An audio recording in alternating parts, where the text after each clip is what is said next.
নামাজ পড়তে হবে।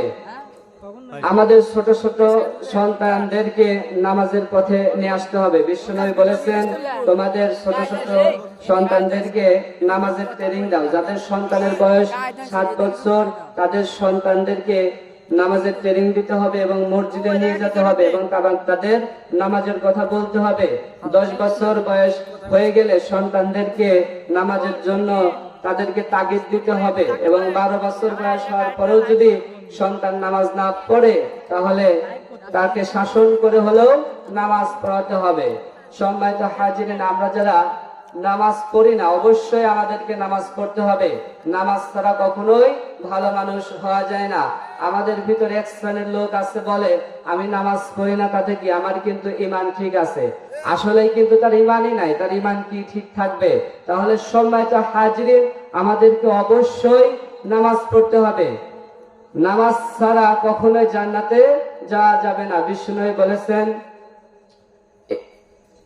আমাদেরকে অবশ্যই নামাজ পড়তে হবে। নামাজ হচ্ছে বেহেশতের চাবি।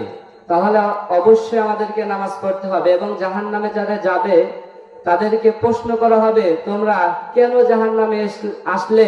তারা বলবে, ক্বালু লাম নাকু মিনাল মুসাল্লিন, আমরা দুনিয়াতে মুসল্লি ছিলাম না, অর্থাৎ নামাজি ছিলাম না।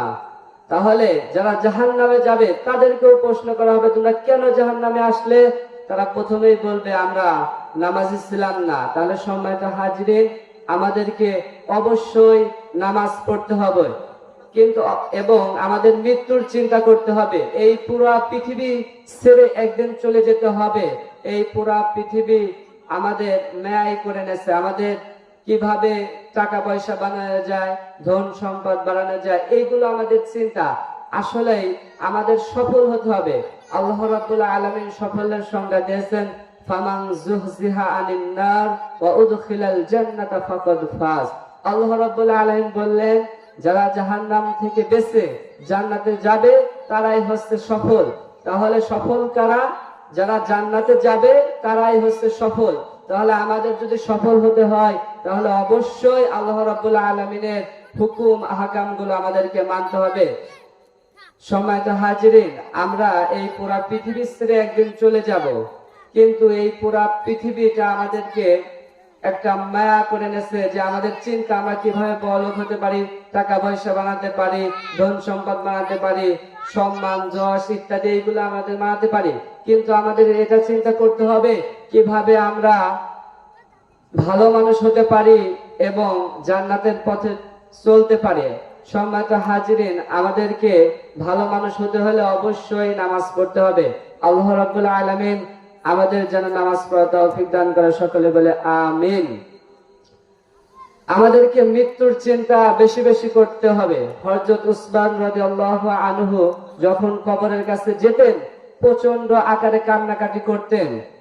সাহাবায়ে কেরামরা তাকে প্রশ্ন করলো, উসমান, তুমি কবরের কাছে আসলে এত কান্নাকাটি করো কেন?